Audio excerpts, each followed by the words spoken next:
welcome to the Wednesday Race Live session.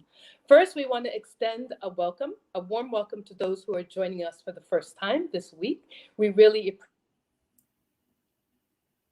as we would like to extend a welcome back to those of you who have joined us before.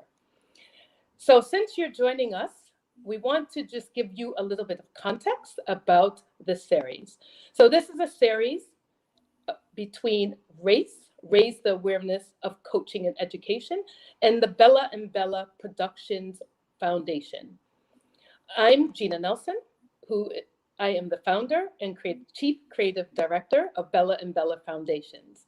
And our platform is really about supporting and nurturing strong communities of women. And why we've paired with R.A.C.E for this series, this is our third iteration, so thank you for joining us, is because we both believe that individuals can not only inspire, uplift, and empower themselves, as well as have a strong impact on others. Today we have two special guests, Sandra and Pratishtha, who are going to be part of our third series, which is titled Growth as a Pathway to Healing. So I want to say a warm welcome to those of you listening in the background, as well as to our two guest speakers. So Sandra, can we start with you, and can you please introduce yourself? Yes, we can. It's okay. My name is Sandra, as Gina said. First of all, at this moment, I'm a mother. I have a son. I came from Portugal. At the moment, I'm living in Dubai. And here, my life changed a little bit. I got sick when I arrived to Dubai. I had cancer, and that just turned everything upside down. And then back on the foot again, if I may say like this. So this journey brought me to writing a book about what happened, about my personal growth.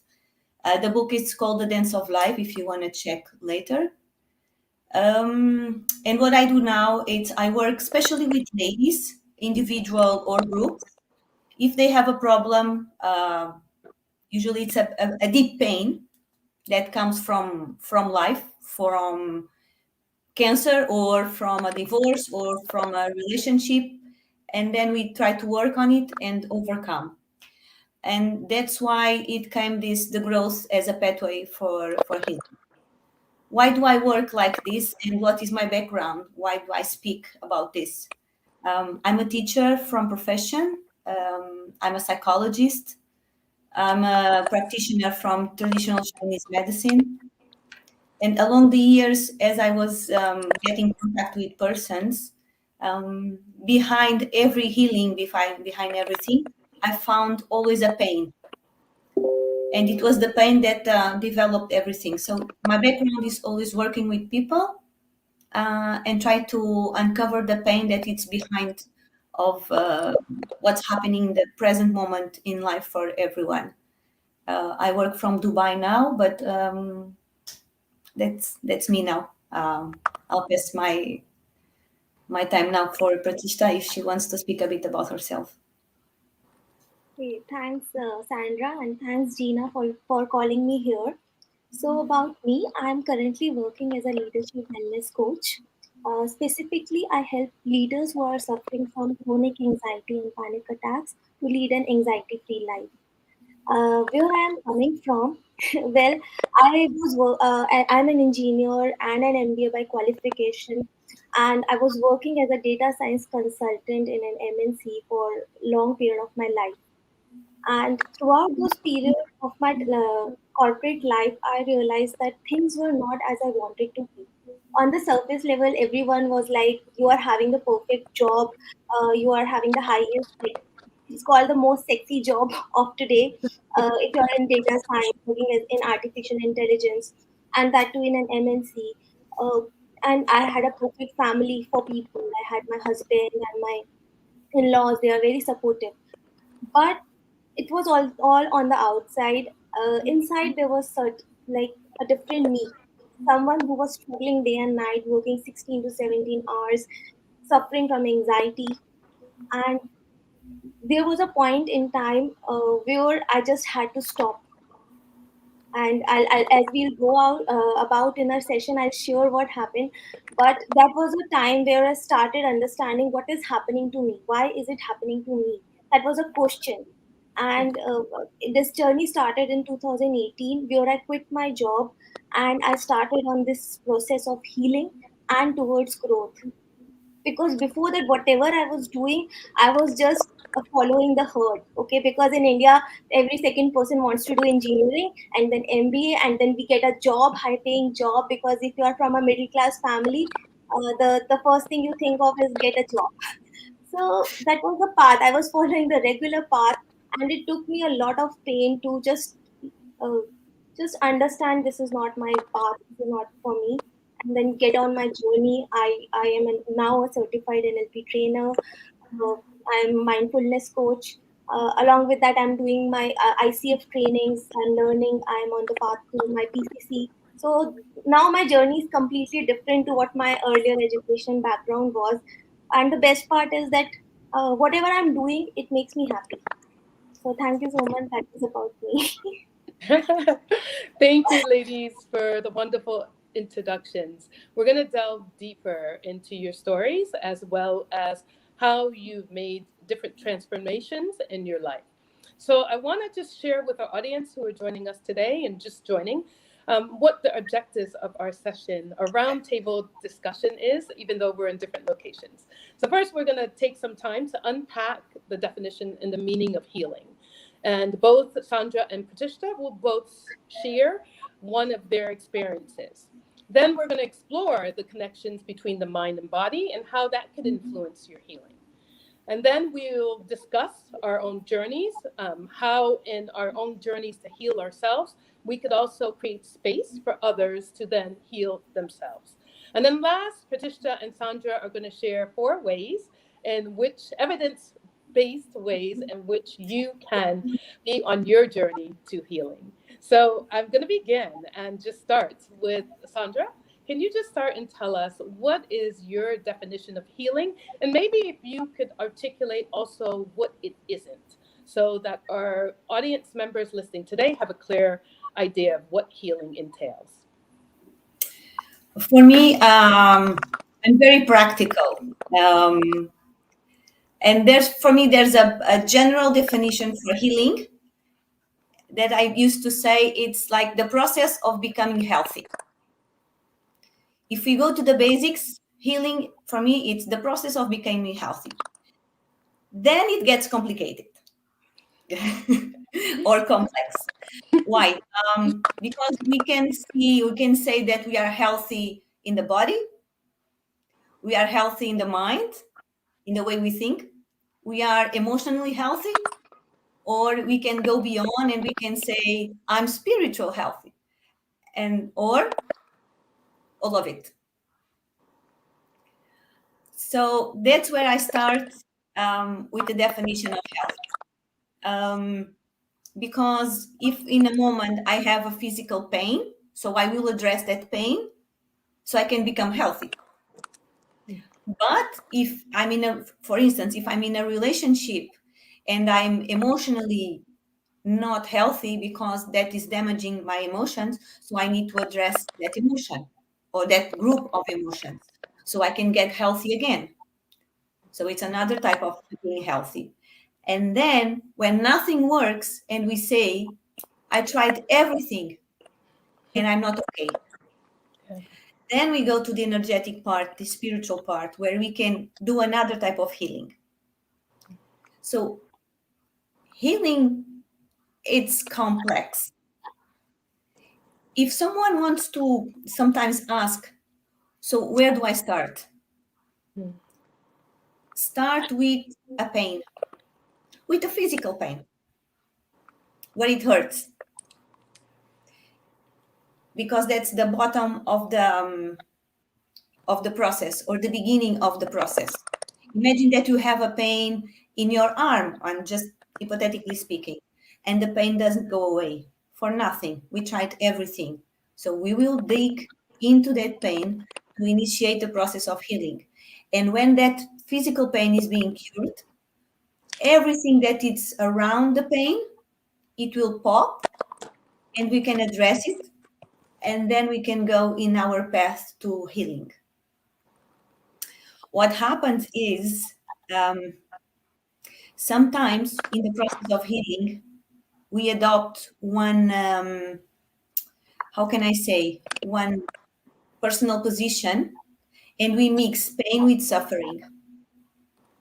If we want to get healed, we need to forget the suffering, we need to accept the pain,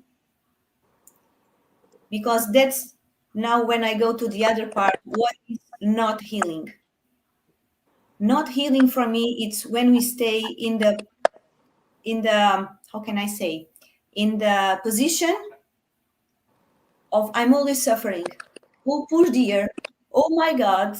Everything happens to me. I don't know what I will do. Oh, whoa, whoa, whoa, whoa, whoa, whoa, whoa. This is not healing. We will not move when we are in this position. Healing is when we get responsible for what's happening to us. And I say, this is where I am. I take the responsibility, even if I don't know where to go, but I'm responsible for where I am right now, even if I have the pain in my arm, if I have the anguish in my heart, if I have much more. But from the moment that I assume the responsibility of, okay, I will start this, I will be healed, I will be cured. And then we initiate the process of healing, and that will be healing. Doesn't matter if it goes only to the body, to the mind, to the emotions, or to the energy, as I spoke. But we need to take the responsibility to put the victim, if I may say like this, the suffering on the side, facing the fear of the pain that will come, and start the journey. Then we get healed. Then we get healthy. That's the way I see to start. Thank you, Sandra. And Welcome. Patricia, I don't know if you want to add on to some of the things that Sandra mentioned regarding healing, or you want to just comment on what your understanding is from your own shared experience. Yeah, I totally like I was able to resonate with Sandra when she was saying that pain is something is it should not be associated with suffering. And I remembered this Dalai Lama quote which says, "Pain is inevitable, but suffering is optional." I read it in Sadhguru's book also. So they directly just I was able to just collaborate that, and it's true. If we have a pain, it is because as we grow up, we have to go through some pain in our life so that we can learn, we can grow. If there is no pain, then there is no growth as well, right? So pain is important for us to just become more humble. If a person who has never suffered any pain, they are I've actually seen some people. Uh, their attitude is totally different because they never don't know the meaning of pain. But the person who has like seen that pain and then grown out of it, that person has actually become more humble. And uh, something that I want to add on is healing starts when we starts operating from a point of love. Okay, because when we are feeling we are not healed, means we are having a pain somewhere, we are away from love, we are not feeling love. If you see, the most basic emotion that we need is love. Either it's love from others or from ourselves. And if you really want to heal, as you go on that journey, you start experiencing more love and you start operating from that point. Yeah, no, that's a Gina, valid point. thanks. And Go I ahead, want to Patricia. Yeah, and I want to add one point which I was thinking before our session today, and I thought I will add here, that some people ask, why do I need to heal? So, for example, if I'm having anxiety, why can't I just take a pill and just enjoy my life? It is working for me. But I think if you are not healing, you are passing it on to your next generation. You are giving it as a gift to your younger generation. Your pain is somewhere going to show up on them. You will see that if you are anxious, you will find those patterns in your children because they have mirrored you. Like there is a concept of mirror neurons, And it directly says that the child learns from what the parent is doing. So if you are always showing them anxious behavior, if you are an OCD for example and you are not healing yourself, OCD is obsessive compulsive disorder, if you are not doing it, you will see the child is also building upon those patterns. So it's very important that somewhere it stops at you heal yourself so that you don't pass it to the next generation. Yeah. That's a valid point, Patricia, because I have heard that in terms of what you're experiencing, if you kind of unpack your family's history of maybe trauma and other issues that are related to not being well and not healing, that that can help you on your journey. So maybe having the conversations with your parents and grandparents if they're still living. But you both touched on very important points when it comes to healing. So that awareness. So Sandra, you specifically talked about the physical, like being in touch with what's happening in your body. Both of you have mentioned that. So, which brings me to the next question. What do you think about the mind body connections and how can that enhance healing? Patricia, would you like to start there? Yeah, sure. So, actually, when it's anxiety or some mental issues, we tend to put it under the rug. We think it's not important. Let me just focus on my work, right? We are always trying to focus on get more successful, hustle hard, and we are just trying to divert our attention to something which is more materialistic, get more money, and we think that these thoughts are just I can just get so just swipe them under the rug. But over a period of time, when you don't look at them, what your mind is saying, it starts coming on your body. Something which I personally experienced. Because I remember I was 17 and I just left my home to study in a hostel, like in a college which was away from my home. So I had to stay in the hostel. And it was the first time I was living in a hostel, and the life was totally different. And from there, I started experiencing anxiety, but I would always put it under the rug, thinking that, oh, Pratishtha, just focus. You need to grow. You need to be successful. Let people make the comments they are making. Once you will be successful, everything will just settle down. Like that is what my process was. So I was just studying and growing. And there came a point when it started impacting me, my physical body very, very much. Like in the beginning, as I told you, there was a point where I had this started having frozen arm, so my arm would not move. Specifically my left arm, it would like just get swollen this much, and the doctor said that this is just small nerve issue. But then there was one night where it was paining so badly, it was just not moving, and I had to go to hospital. And that time, the doctor told me that maybe it is stress, but let me do an ECG. And that time I felt the moment he's going to do an ECG, he is going to do angiography. He'll put a stunt in my head, in my heart, and I have to live with those medications for the rest of my life because my anxious brain was telling me what the end is going to be. And that time I just got panicked and I shouted at him that let me go to my house. I just don't want to stay here. And that entire night I was crying, thinking, what is happening to me? That pain, physical pain, started like helped me introspect. What am I doing wrong in my life? What I need to improve? Why is it going wrong? I'm trying to be good to everyone, not saying no. I'm trying to do even if I don't like the work I'm doing. I'm trying to do it because it's something I must do.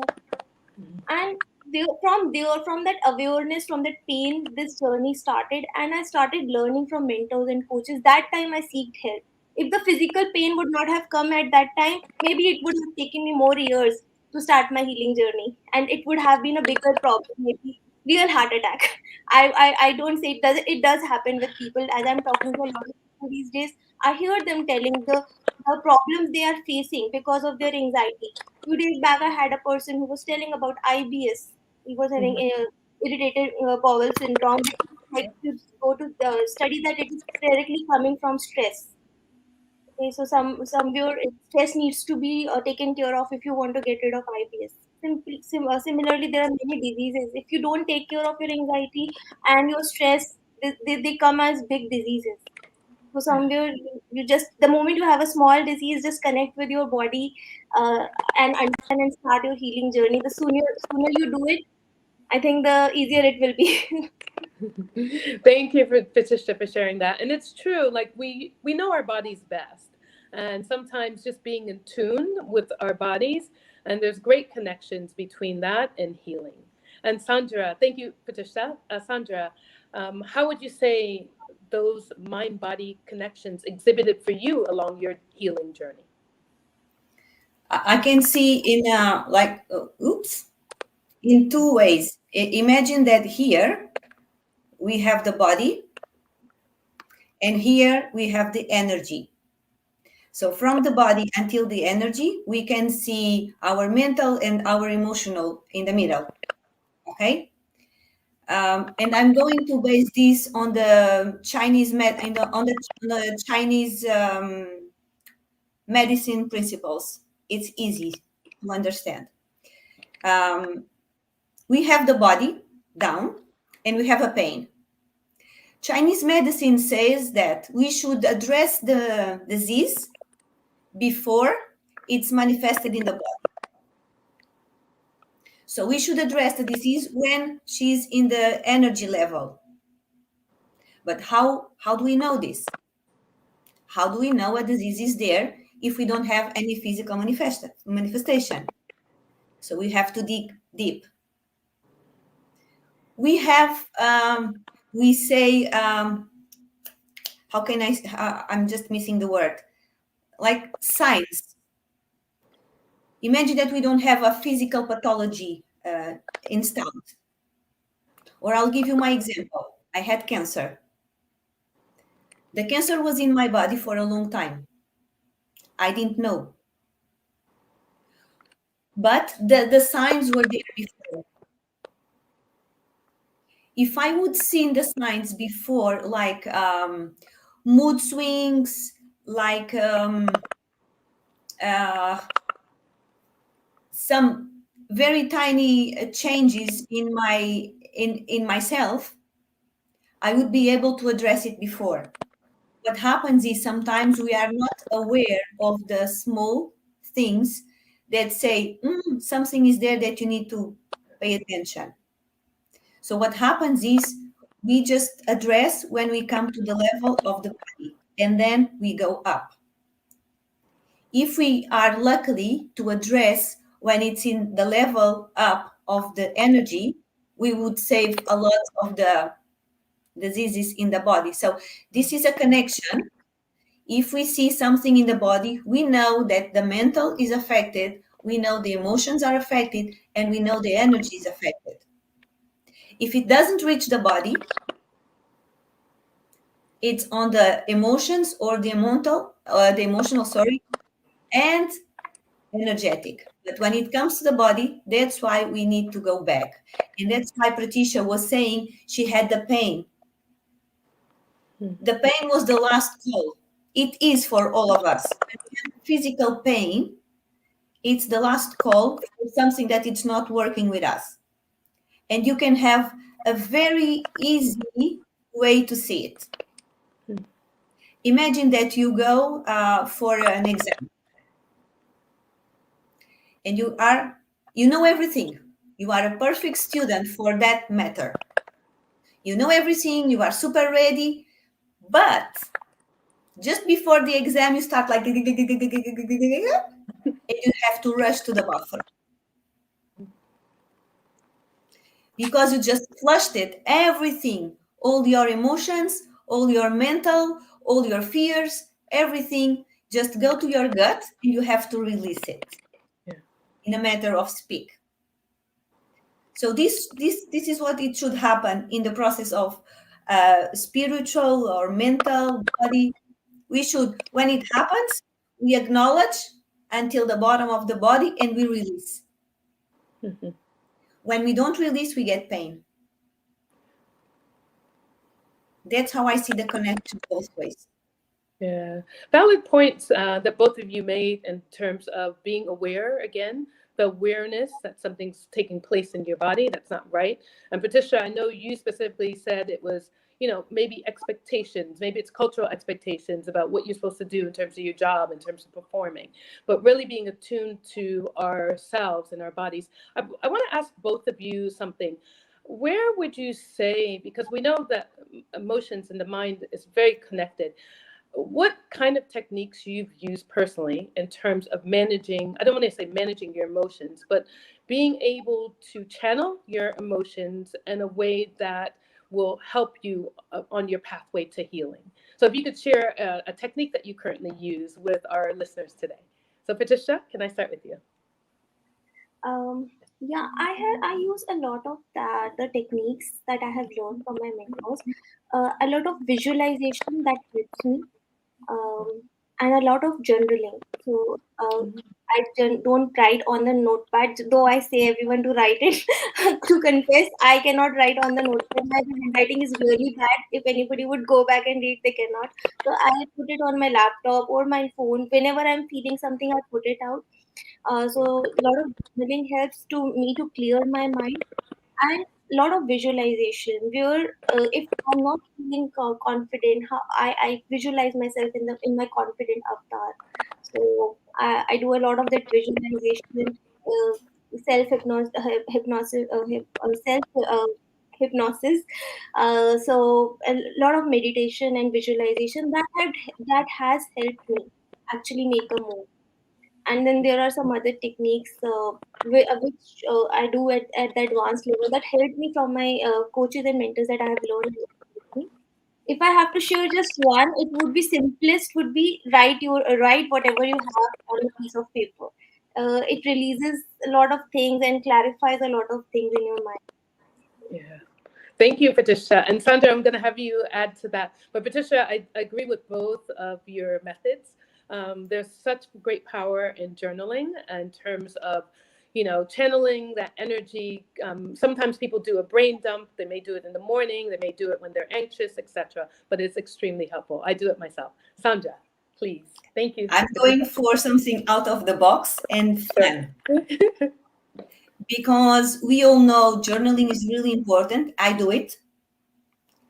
But in those moments that it happens to me, and what I'm doing, everything I say, I did it or I do. Okay? So imagine that I just wake up with the wrong mindset. I'm feeling crappy and everything is done. And I have a full day ahead. Right? And I just have to shift something. What I do is I go to a music platform and I choose music that makes me feel really happy, just that gives me energy, and where I can really dance. I'll just I put the music. It needs to be bigger than like 2 or 3 minutes and intense. I put the music loud and really I dance whatever it comes to my mind. And I guarantee you, if after that 3 or 4 minutes you are still down, then you just find a boxing thing, a pillow or whatever, really, and just give some punches. It works. It's not the long term, but it makes us shift the morning from a bad day to a good or to a better day. And for me it really works because it makes me feel good. I don't know if there are lots of other things that I can share, and if someone needs more tools, I have a lot of tools.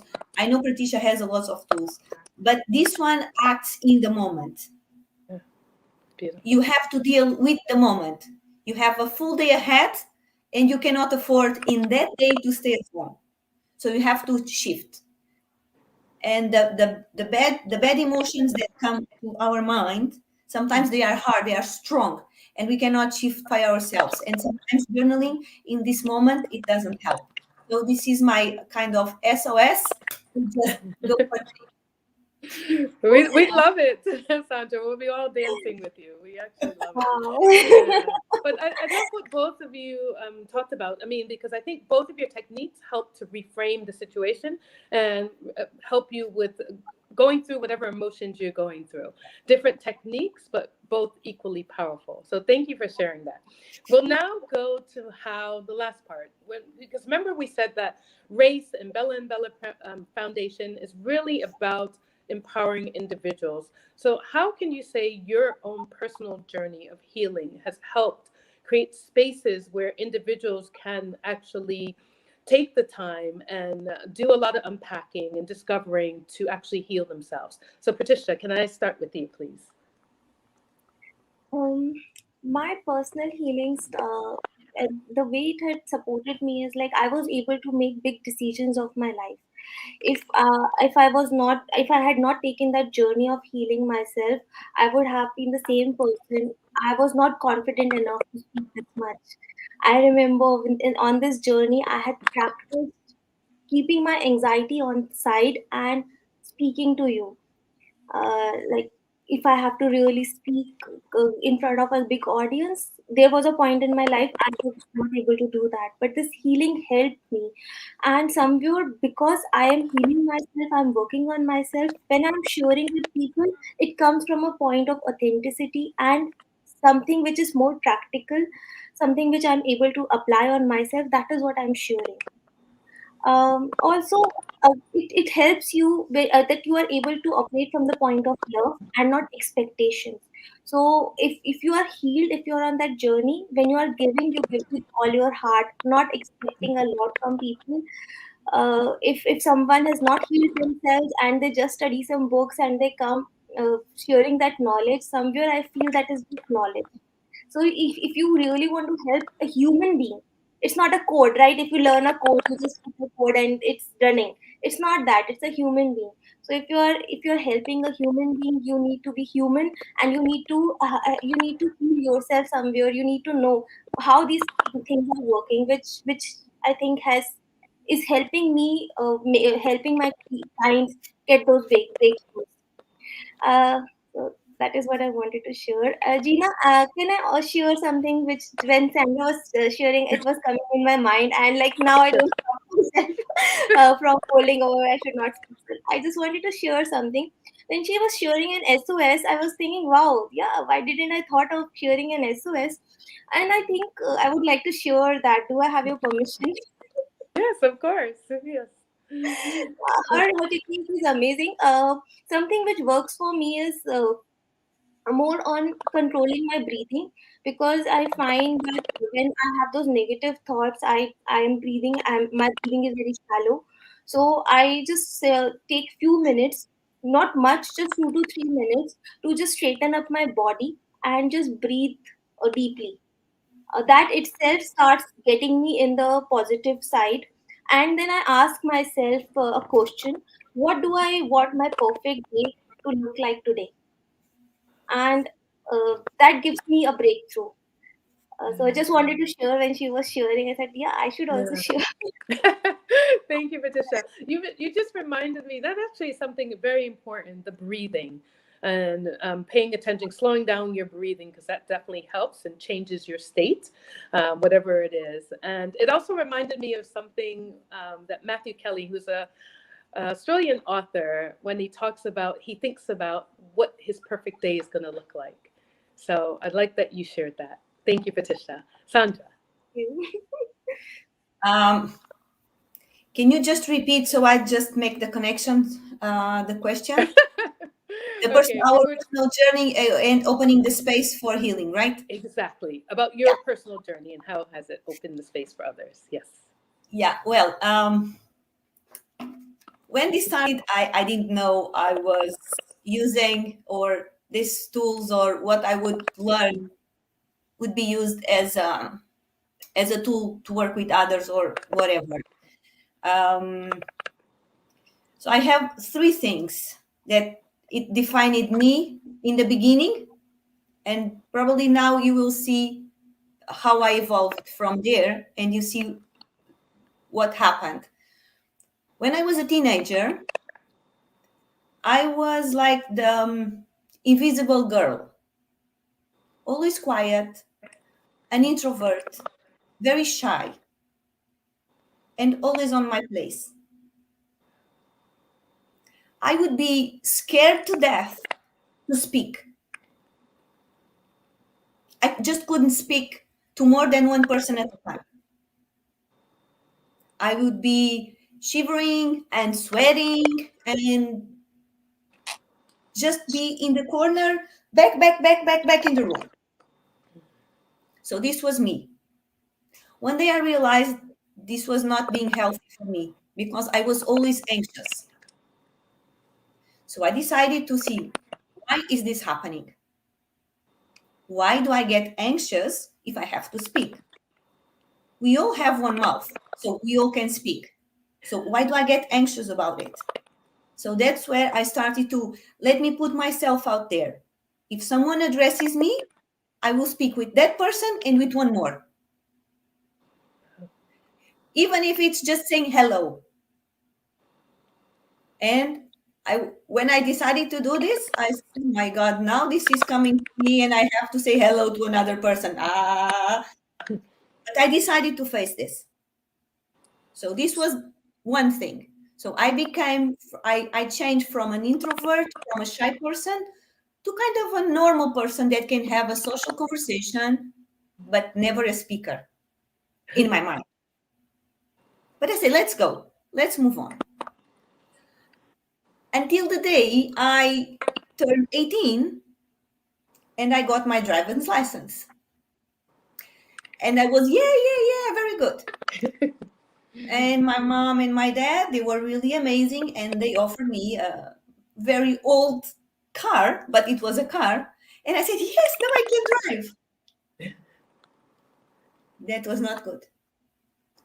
Because I realized I was scared to drive to a place that I didn't know where it was, what it was, or what I was going to find. So I would not drive anywhere. I was really scared of everything that came as the unknown. And life started to give me lessons. I was living in a small town. I got a job in the big town. I was getting out late. I could not go in public transportation, so I had to take my car. Lesson. So I had to grow. In that place, I had to speak with a lot of people because they were sick with anxiety and so I had to speak with them to explain. So I was speaking, I was driving, and okay, it was my country, so the unknown became unknown. And then I had to go out of my country. And I had to learn different languages. And I had to drive in Morocco, where no one respects the rules that I was used to. So I had to face my fears again. And I had to grow. I had to speak with people from around the world, with different cultural backgrounds, from different countries. And it was not the end. Then I came to Dubai, one of the biggest cities in the world. And when I arrived here, I had to drive. And then I got sick. And then people started to ask me to speak about what happened to me. So I said, so everything is interconnected. I was finding space. At the same time, I was healing myself. You see, so I don't know what is the other person's journey, but what happens is when we acknowledge something in us that we want to heal, and it, like Pratishtha said, it comes from the heart, because I honestly decided that I wanted to lose those fears. So life started giving me lessons day after day, year after year, and I was 18, now I'm 46. And if you ask me, are you comfortable to drive in Dubai? I have to, but it's not comfortable. Yeah. I found enough space, but I'm not at the top. I know I have some more to dig in. And I think this is how we find the space. We learn, we teach, we interconnect, we support another person, and then life gives us another thing. Then we will have to find space again. And that's how we grow. Yeah. Oh, thank you for sharing that story, Sandra. Yeah, seems like you've adapted, try to navigate different things as you went along your journey. Sandra, I just have one question before we go to our last bit where we're wrapping up and talking about 4 evidence-based pathways. Where would you say self-talk played in that journey when you were back in Portugal, going Where, from a small sorry, town? where? Self-talk. How do you think self-talk played a part in your healing journey? Like self-talk? Yes, self-talk. Yes. Yes. um, I make full movies inside my head. Okay. I'm a very verbal person. And in the beginning, my self talk was coming from a place of fear. And I don't say that today it doesn't. Mhm. Sometimes it does because I'm in a different place than I was 20 years or 25 years ago. But what I do with my self talk is if I see that my words inside my head take me to a position of fear. Ooh, yeah, okay, just forget it. The hands take me to a position of fear. I try to change, and that's where I use the music and the dance to shift my mind to a more positive or from a position of happiness. Happiness from me is connected with love. If I feel happy, I can go to a position of love and move forward. So my self-talk, it's always say, stop thinking. Or if you have to think about it, do it and let go and move on. Like imagine there's wind coming into a ear. Okay, now everything is here. And then, okay, flush it to the other side. And then I try to put myself with a different self-talk. Okay. No. Thank you, Sandra. That's important. I mean, we all have self-talk. How much is, and I know, Patricia, you're going to talk about this a little bit in terms of that ruminating thoughts that we may be going through our minds at a time, at any given time. So thank you for sharing, Sandra.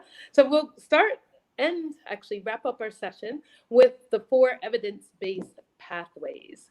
And maybe we could start with that, Patricia. How could you say you have been moved from that whole idea of breaking the loop of ruminating thoughts into what would seem as if it's helplessness to then having some control and self efficacy around your healing journey? Gina, the one thing that really helped me was the concept I learned about outcome oriented approach rather than just going from one task to another. Because I was always task oriented. Let me get this job and then I will prove to everyone. Like, I don't know why I wanted to prove to everyone. It happens like sometimes when you are coming from that background, sometimes you just want to prove that I'm good enough. Because the people you are meeting, they are always telling you why you are not eligible for this, and you are trying to just prove yourself. So I was always trying to do this one degree after another and trying to prove myself. Now I will be good enough. But it was all task oriented and I was not happy with it. But the moment I started taking the other approach, which is purpose oriented, outcome oriented, why I am doing what I am doing, that one shift actually helped me make all those shifts. Because the moment I had a clear purpose, I know why I want to do what I'm doing right now, why I'm doing it, for myself, for my family, for the society. How will I contribute? How will it leave a legacy? My entire approach has changed, and I'm able to move from that place always thinking I'm not good enough, I will never be right. If I speak, they will they'll think I'm stupid. So from that point to making that shift of, okay, I have this purpose, let me learn this. Let me if I have to become a coach, let me go to the best coaching institute, learn from them what they already know, what I don't know. So it helped me get that direction. So one thing I want to share with the audience is like, have a purpose and then think what all things you need to do to approach that purpose to reach your ultimate goal. Because most of us plan our vacation, we are planning our day to day life, we are planning what phone we need to buy, but we never plan our own life, right?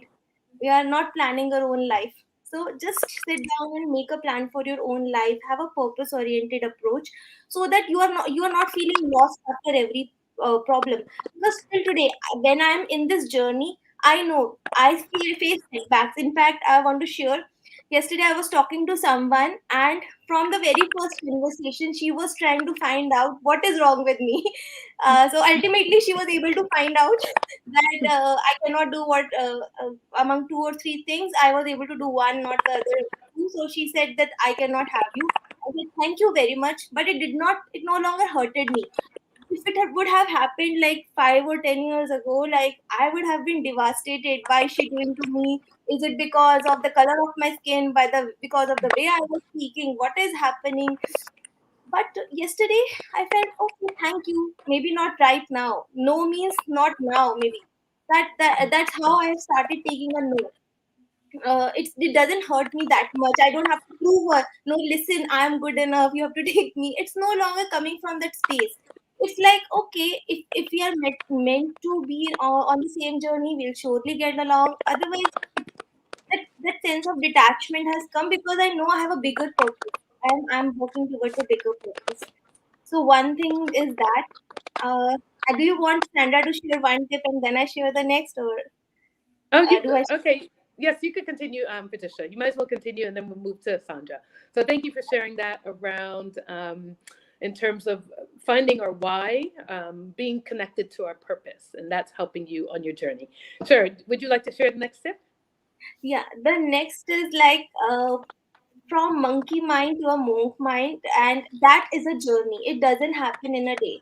Just because we have some tips and like we read something, and so many people I meet, they just want quick fixes and band-aids. They think that okay, my mind is like a monkey mind. I cannot focus. I'm having anxiety issue. I have clients who are saying, okay, I have OCD, can you fix me in 1 hour? I say, I'm not here to fix you, and it is a journey that you have to take. I always say that from a monkey mind to a monk mind, it is a journey, and every single step that you are taking, every small action that you take, even if it is like dancing or just breathing right or just thinking about your next step in a positive direction, whatever small thing you are doing, you are creating new neural connections. You are Mm, giving your mind a new way of thinking, and it would build up. Like it didn't happen to me the first day I learned NLP or any other technique. It happened every single day, and because I'm practicing it from like last 4 years, I can see the shift. What I was, what versus what I am. mm, So it because now my mind, I'm talking for me. Now my mind has a new way of thinking. The problem is still the same. Yesterday, like I told you, I got rejected just yesterday, and I was like grateful and happy. And today I'm sitting with you and happy, uh, operating from the point of love. That thank you so much for giving me the opportunity to speak with you. There is no hatred or anger or anything with that no, because I'm no longer attached to that no. But it didn't came in the first day. It didn't came in the first month. It is taking me every single day, and sometimes it is an effort because I am just telling my mind what is the new way of thinking, and I'm on a journey. I'm mm, still not perfect. I'm trying to learn. I have mentors. I every day I'm trying to learn from them. So that is what, take it as a journey. It won't happen in a day. Nobody will quick fix you. Nobody, even if they give you a band-aid, it doesn't work in the long run. So consider it as a long-term thing that you need to do. Specifically because you took like 10 years, 20 years, 40 years. you spoil your neural connections, how can you expect them to become right, your mind to become right in 1 day or 1 month? It will take some time. Yeah. No. I'd like that point, Pratishtha, that you mentioned about we're all on a journey. So it will take a process. It is a process, actually, this whole process of transformation and looking inward. Sandra, if we could talk about how you move from external control to internal control. So if we could share that, please. Yeah, that's for me, it's a process itself. We believe that we control everything around us, Yeah.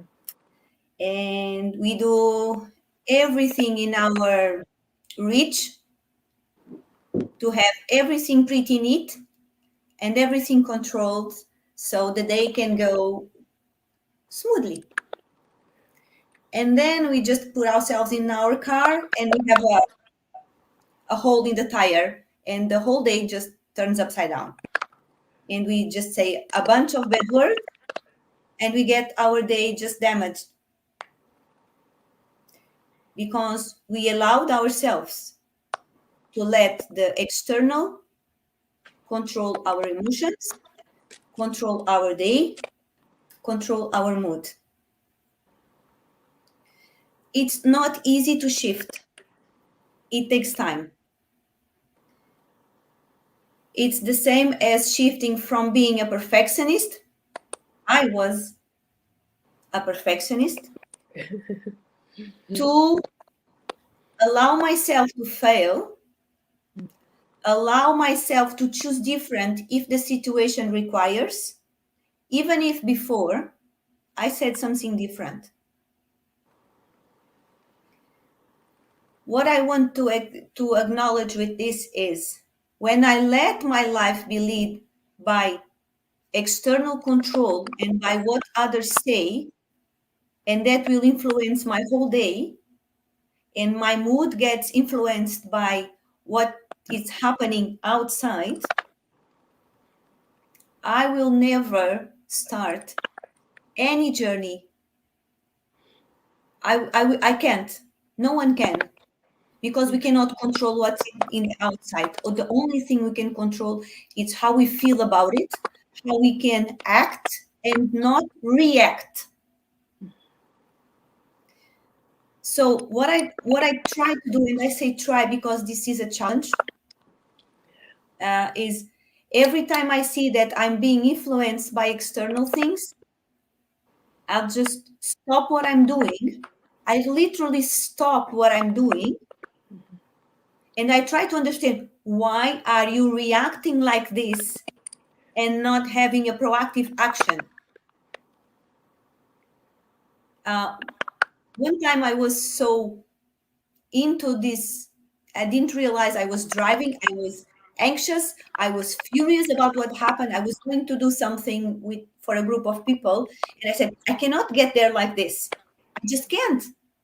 It's just the opposite of what I want, of what I stand for. So I literally, before I go inside, I park my car on the side. I got out of the car, I calmed myself down, and I said, shift. Where are you, Sandra? Where are you in this? Why did you let yourself go there? So I stopped, I shift, and I went inside. It was hurting, physically hurting. And I said, stop it, breathe, do whatever you have to do, jump, whatever, shift. You are in control, not others. But this didn't happen overnight. It takes time. So no one should blame themselves if they are not where they wanted to be on the process. And then that where it comes the second one. That for me, it's the second tool. It's the fear going towards the acceptance. So when I'm in the position of letting everyone control and the external control, I'm in a position of fear. I'm scared of everything. I'm scared of what are they going to say. I'm scared of the consequences. I'm scared of the pain. I'm scared of my boss. I'm scared of my parent. I'm scared of crashing my car. I'm scared of something. So I stop control, the fear comes. And then I freak out. We freak out. So we stop and we accept what's going on. But we only can accept when we know what the fear is.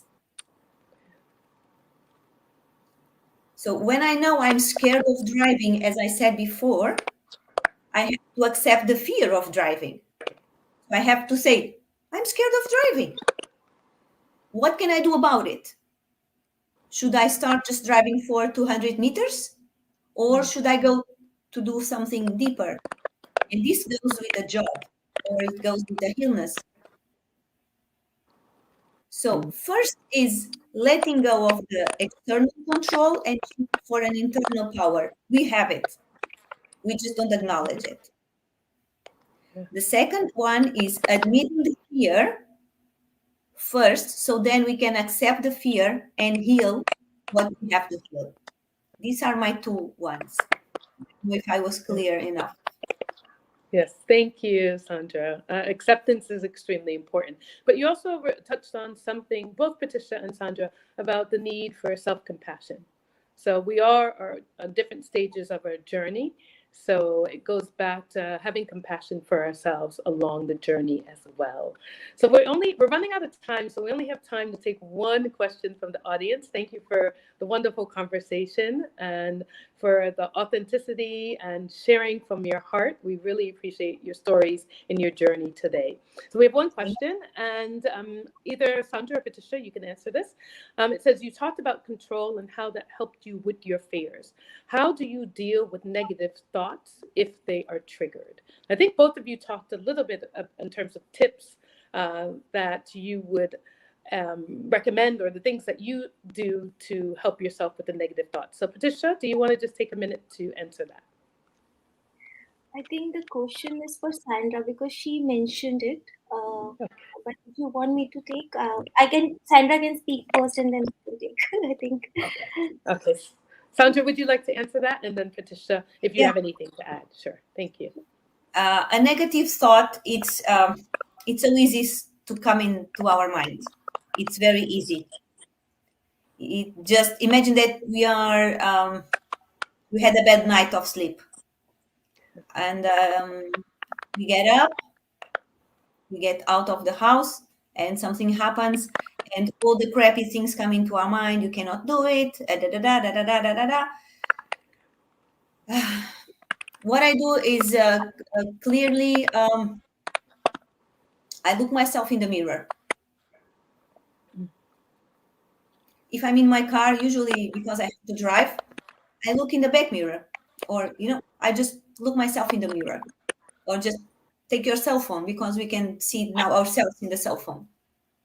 We just look ourselves for 30 seconds, 1 minute if you can.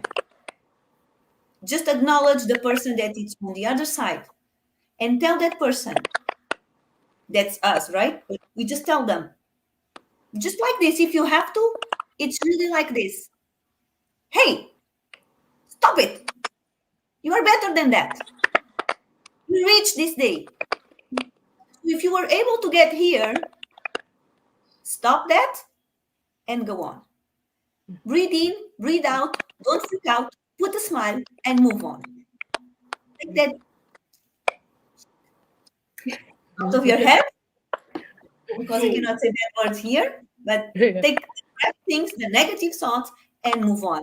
But I face myself. I really face myself. I look myself in my eyes and I see what I have to say to me. Yeah. That's how I shift. Beautiful. Thank you, Sandra, for that.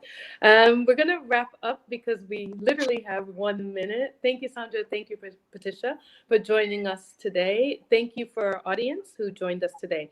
We will be back on April 20th. So we're taking a slight break because Ramadan is approaching, and also many people will be on spring holiday. But before we wrap up, I just want to share a quote that comes from Dr. Rachel Naomi Raymond. She is an author, American author and teacher of alternative medicine. And it's just a wonderful reminder, and I think a great way to end our session.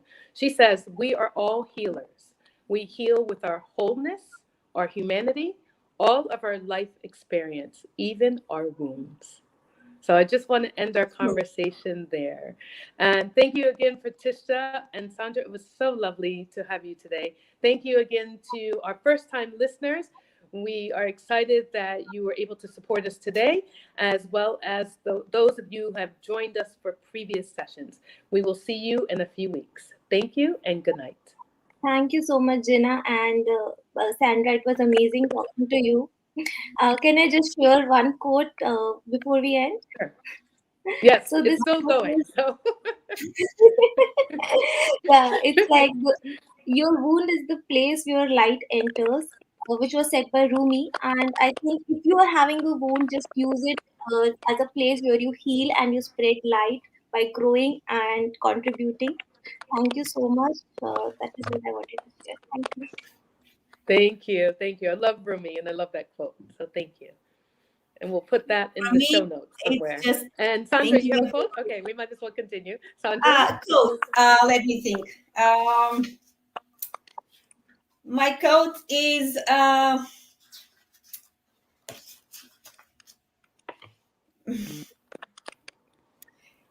it's a quote about tenderness. Okay, sure. I read it once. It belongs to someone. It's not known, but it's only the strong souls are susceptible to sustaining true tenderness.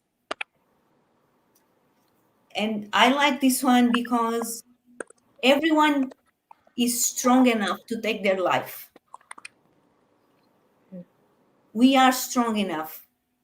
We are susceptible. We are genuine people, all of us.